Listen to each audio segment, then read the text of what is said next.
What's up, y'all? It's your girl LT back for another video. So today's video is going to be one of my 6-part series regarding parents who regret having kids. Y'all, I was online over the weekend and I was looking at stuff on Facebook and on Reddit, and there's always people posting about stuff about why they regret having kids. And some of these stories on there was absolutely insane. So I'm going to do a 6-part series. So I'm probably going to upload a couple videos within the next few weeks of the whole month of November. This is going to be my No Kid November series. So I'm going to try to upload at least 2 videos per week regarding people who've posted stuff about why they regret having children. So I'm going to go over about 3 or 4 different stories on here. So if you see me looking down a lot, I'm looking at my notes and I'm looking at the stories that was actually posted online that I was going to give my viewpoints on. Okay, so this is a disclaimer as well. So this is a video that is not against people who are currently parents, who want to be parents, or who are in the process of becoming parents right now. This is just people who post their stuff online, and I'm going to be voicing my opinions about it. Okay, so this is not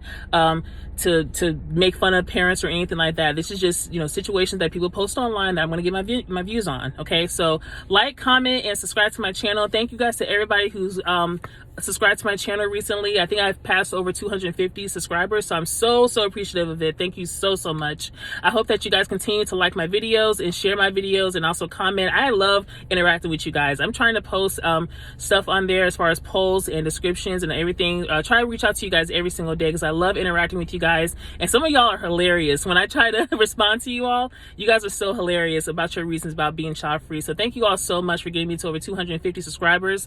If we can probably reach to maybe 300 by the end of the month, I would greatly appreciate it, and then we'll see what goes on for December. So this is going to be the No Kid November series about people who regret having children. Okay, so let's go over some of these stories, and again, I'm gonna go over about 3 or 4 stories with you all. They're very short, so they're not going to be too long for you all, but I wanted to give my viewpoints on them, and just and I want you guys to comment down below as well. Let me know what your views on these situations as well. Okay, so this is the first story, and of course, for privacy reasons, I'm not going to share their names of who wrote their stories, but this is going to be just my viewpoints on this. Okay, so this is the first story.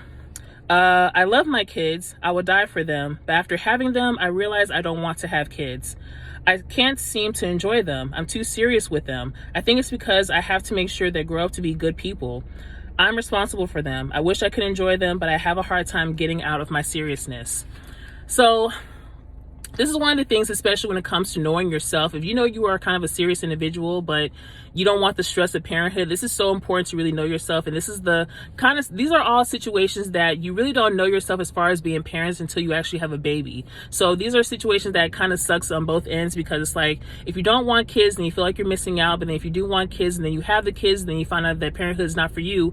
It's like you can't give the kids back, right? So it's like, it's just one of those things that it's so important to know who you are, and also vet the people that you are in a relationship or married with, and that way you guys can see how your parenting styles mesh together and things like that. So it's one of those things that it's just, I mean, he or she knew that they were like a serious individual, but you guys decided to have a kid anyway, knowing that kids grow up and they're very wild and crazy, want to run around and play all the time and stuff. And if you're a serious type of individual, you're not going to want to be around that 24/7. So, I don't know what to say about that one, but hey, it's just something that you really need to know about yourself and learn about yourself, and know that, hey, if this is not the kind of environment, or I don't want to be around kids like that, then you probably should have never had them. So that kind of sucks on that part. Okay, so story number 2.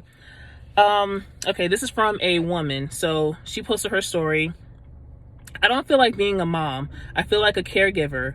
I get little joy in taking care of my daughter, and I'm constantly worn down. I'm exhausted. This pandemic has destroyed what little sanity I had left, as I can't even get a small break because there's no school.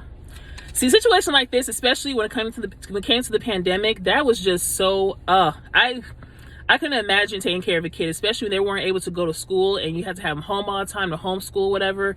That really sucks. I felt so bad for a lot of these parents out here, because a lot of these parents really didn't know what to do with these kids nowadays. And it's just, they just had they had nothing to do with these kids. They had nothing, nowhere to put them. So it's like, you're home all day. You're probably stressed out because now you got to teach some of these kids to do certain things. And it's like, you're just so overwhelmed. And this is why a lot of times, especially with these parents, try to be in situations, they try to be at home with their kids all the time.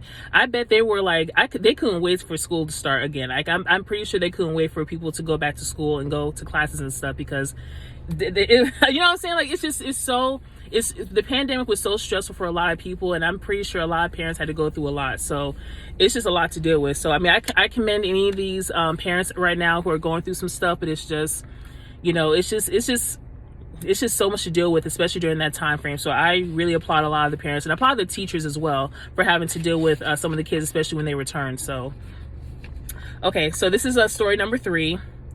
I have 3 kids. I really thought I wanted kids because that's what I thought I was supposed to do, be a wife and have kids. I love them and I want the best for them, but I don't have the same connection to them as other moms seem to have. I don't miss them when I go on for long trips. I just feel relief. Having them home because of the pandemic was really hard for me. I have a lot of guilt about it. Even though I'm surrounded by my family, it feels pretty damn lonely. I don't feel like I belong in my own life.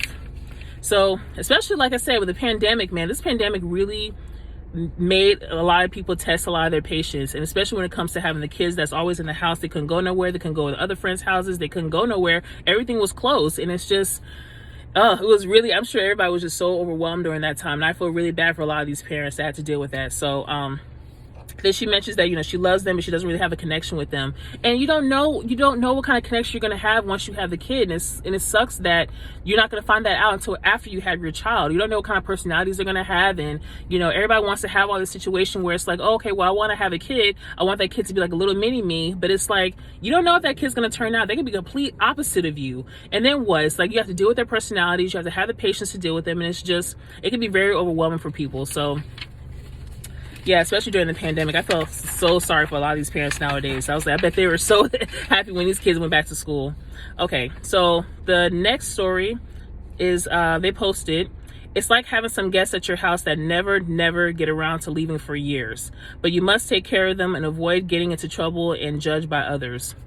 Yeah, pretty much. I mean, until the kid turns 18, probably even longer than that, depending on the economy and their situation. It's like, yeah, your kid's never going to go nowhere. Seriously, your kid's never going to go nowhere. So that's why I always make sure that it's so important to know yourself and to make sure you have the patience to deal with that, because, you know, there's people right now, especially they're still living at home with their parents, and it's like, your kid's not going to go nowhere for a long time. So you better make sure that you're ready for it. Okay. So this is the last statement as well. So this is the last one. I've honestly thought about this before. My son, who's 14 months, was planned, but he is really incredibly and absolutely a lot of our lives. On the other hand, I was super ill the entire pregnancy, depressed and struggling up until a few months ago. Now, this was made worse by 2 months of military and COVID, and of course, but I never ever want to do this again. See, you don't know what kind of pregnancy you're going to have. You know what I'm saying? So you may have a great pregnancy. You may get something where you have to deal with the morning sickness, night sickness. You know, you're just going to be sick the entire time. So that's another reason why when I posted on my previous video about the reasons why I didn't want to have any children, I just don't want to be pregnant. I don't want to experience childbirth and just experience all that stuff that may come up when it comes to pregnancy. It's like every woman's body is different, so not everybody's going to have a good pregnancy. Some people were just going to be miserable for the whole 9 months, or some people may just be miserable for only for a few months. So everybody is different, and that's just not something that I probably want to go through. So that's why I commend anybody, especially she said she had her baby during the COVID. It was just, oh my goodness, like I can't even imagine, like, you know, you weren't able to really go to the doctor, or if you were, like, you know, just the stress of doing that, especially during that time. Oh my gosh, like all these people who had babies during the COVID time, like my hat's off to y'all, because that is a very, very stressful time, and I commend anybody that does that. So yeah, so that's going to be my end of the video. So again, I'm going to be doing about a 6-part series of why parents who regret having kids. And I hope you guys watch the videos, and I hope you guys like it. I'm going to be uploading another video later on this week. It's going to be my part 2. And again, I'm going to be uploading, be more consistent with uploading every single week. So it's going to be 2 videos per week. So I hope you guys enjoyed this video. Like, comment, and subscribe to my channel. Again, thank you guys so much for getting me to 250 subscribers. I really do appreciate all of you. If you want to follow me on Instagram, you can. It's going to be Child-Free Black Woman. And if you also want to email me, I just set up an email account. It's going to be childfreeblackwoman@yahoo.com. So if you want to message me, say hi, you know, give me some video ideas, I would greatly appreciate all of your input as well. So thank you all so much. Like, comment, and subscribe to my channel, and I see you guys in the next video. Take care. Bye.